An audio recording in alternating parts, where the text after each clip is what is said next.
Ile Jumapili iliyopita, kilichopita, ilikuwa nimezungumza kwa habari ya somo hili la vita vya kiroho, lakini leo nataka moja kwa moja niende katika sehemu ambayo tulikuwa tumeisha ile siku. Nilizungumzia kwa habari ya muda ambao nguvu za giza au majeshi ya pepo baya pamoja na wachawi hufanya vita na watu. Nilisema kwamba wakati wa kulala, watu wanapokuwa wamelala, ndio wakati mzuri wa nguvu za giza kuweza kumshambulia mtu au kuwashambulia watu. Sasa mara nyingi watu wengi kwa sababu ya kukosa maarifa haya ambayo Mungu anasema kwamba watu wake wanaangamizwa wakosa maarifa. Ndio maana tupo hapa kwa ajili ya kukupa maarifa, nipo hapa kwa ajili ya kukupa maarifa ili kwamba adui aliyeweza kuangamiza asiweze kuangamiza katika jina la Yesu. Na wakati umelala usingizi, ufahamu ya kwamba mwili wako ndio ambao unalala usingizi, lakini roho yako na nafsi yako havilale usingizi. Vitu vyote ambavyo vinaendelea kama ni vita vya kiroho katika Mungu wa roho, huwa roho yako inaweza kaona, nafsi yako inaweza kaona, halafu inakurudishia taarifa. Ile taarifa inaporudishiwa, wewe unasema kwamba nimeota ndoto. Vitu vingi ambavyo vibaya au vigumu ambavyo watu wengi wametokewa navyo, iwe ni ajali au ni hasara fulani ya ghafla ambayo mtu ameipata, kama ukizungumza naye usikia kwamba niliota ndoto lakini sikujua manake, halafu ikatokea vile vile ambavyo aliweza kuota. Sasa mapepo yanapokuwa yanataka kumshambulia mtu au wachawi wanapotaka kumshambulia mtu, kwanza wanafanya katika ulimwengu wa roho. Ulimwengu wa roho manake wakishafanya kule ile tendo la mashambulizi, basi matokeo utakuja kuyapata baada ya muda fulani katika ulimwengu wa mwili. Sasa wengi kwa sababu wanakuwa hawana ufahamu kwamba baada hapa afanyeje, basi anakuwa ameota ndoto na ameona hayo, alafu anashindwa kwamba achukue hatua gani ya kuweza kuchukua tahadhari au kufanya vita vya kiroho.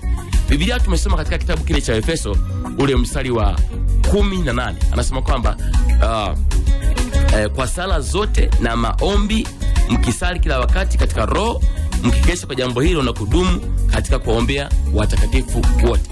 Vita vya kiroho vinapigana kwa njia ya kiroho, na maombi haya tunaomba kupigana na falme za giza katika Mungu wa roho. Hasa ili uweze kuwa mshindi katika vita vya kiroho, lazima uwe na nguvu za kiroho. Uweze kupigana kimwili wakati ni vita vya kiroho. Tumesoma Korinto wa kwanza, anasema kwamba ingawa tunaenenda katika mwili, tunaishi katika mwili, tunafanya shughuli katika mwili, lakini vita ambavyo tunapigana kati ya mwanadamu na falme za giza, majeshi ya pepo wabaya, wakuu wa giza, majini, mizimu, hatupigani kwa jinsi ya mwili. Watu wengi unakuta kwamba anaweza akatambua kwamba kuna mchawi amekuja kumvamia usiku akamloga, alafu anachukua asubuhi hatua ya kumfuatia na panga akidhani kwamba ndio vita. Hapa umekwisha kufeli kwa 100%, kwa sababu hiyo ni vita vya kiroho. Isika kwamba uvae silaha za kiroho alafu uweze kupigana kiroho, uweze kumshinda kiroho. Unajua kwamba wewe ni dhaifu wa kiroho. Kiroho ni dhaifu, alafu upigane na huyo mtu ambaye anakuja kiroho katika Mungu wa roho kwa njia ya kimwili, huwezi kumshinda hata siku moja. Sasa hiyo ni jukumu lako kuweza kufanya bidii kutafuta maarifa ya neno la Mungu ili kwamba uweze kujua ni jinsi gani ya kupigana vita vya kiroho katika Mungu wa roho. Maana ingawa tunaishi katika mwili, tunaenda katika mwili, lakini vita vyetu ni katika ulimwengu wa roho, dhidi ya falme za giza, mamlaka, majeshi ya pepo wabaya katika ulimwengu wa roho.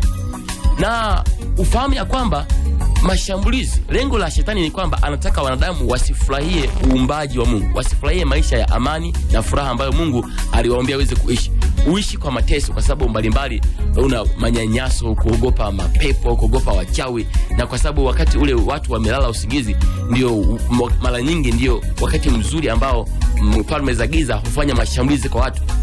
Na kama matatizo ambayo mtu angempata baadaye huwa yanapandikizwa wakati mtu amelala. Nikupe mfano michache ili kwamba uweze kunifuata vizuri, alafu uweze kunielewa vizuri, ili kwamba utakapoamua kuchukua tahadhari usifanye kwa uzembe, uchukue hatua kwa bidii sana.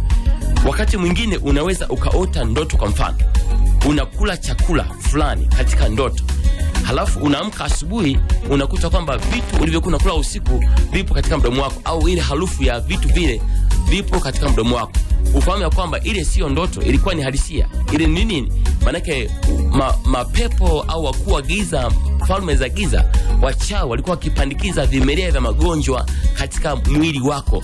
Sasa matokeo unakuta kwamba huyu mtu akiamka asubuhi au baada ya muda fulani anakuta anaumwa homa. Ukienda hospitali wanasema kwamba hospitali huyu mtu haumwi, hakuna ugonjwa, lakini mtu anaumwa. Unashangaa Hospitali wanatibu, wanapima, hakuna ugonjwa.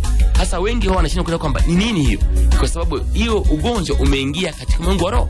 Umepandikizwa ni vita vya kiroho. Hasa unatibiwa katika ya kimwili. Unahitaji maombi ambayo ni maombi ya kung'oa mapando ambayo adui amepanda katika mwili wako. Bwana Yesu alitoa mfano siku moja akasema kwamba katika Mathayo 13 anasema kwamba mtu mmoja alikwenda kupanda mbegu njema katika shamba lake. Lakini watu walipolala akaja adui yake akapanda magugu katikati ya ngano. Manake alitegea watu wamelala usingizi, hawana habari, hawana taarifa.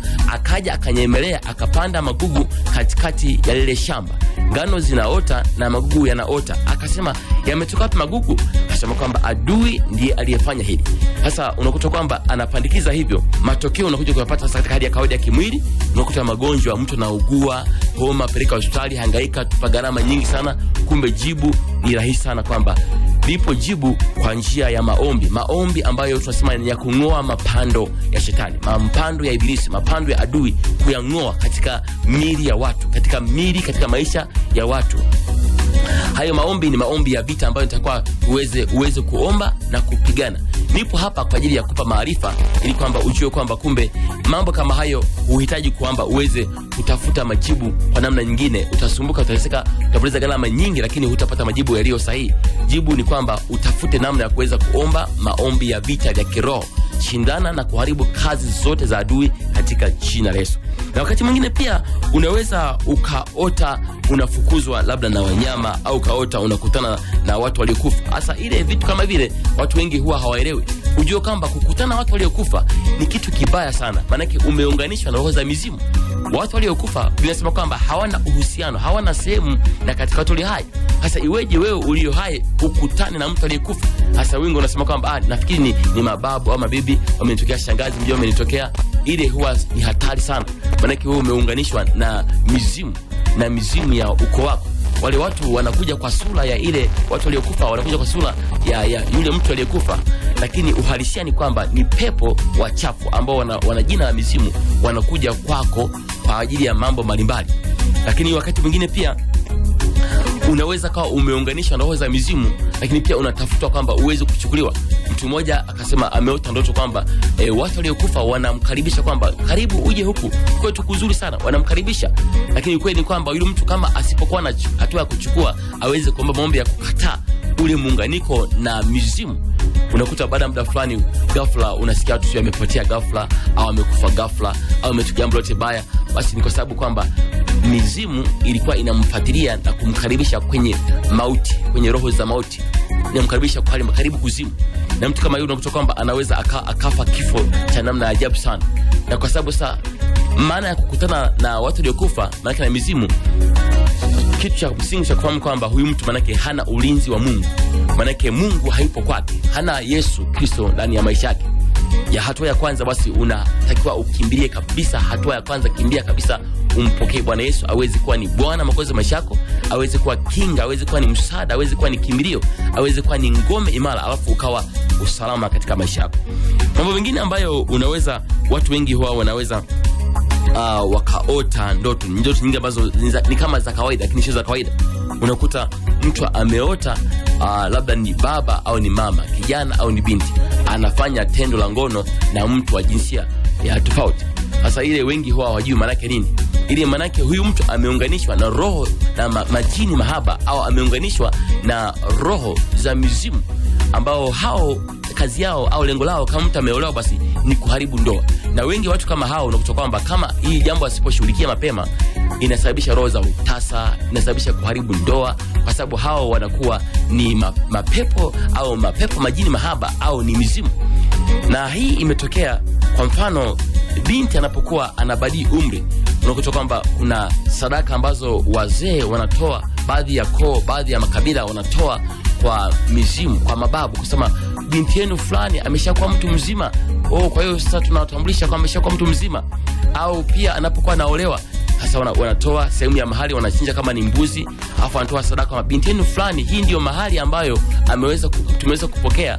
Ona nini, tumeona tuwakumbuke binti yenu anakwenda kuolewa, kwa hiyo tunaomba muende naye mkamsaidie huko, mkalinde huko, anakwenda kuolewa.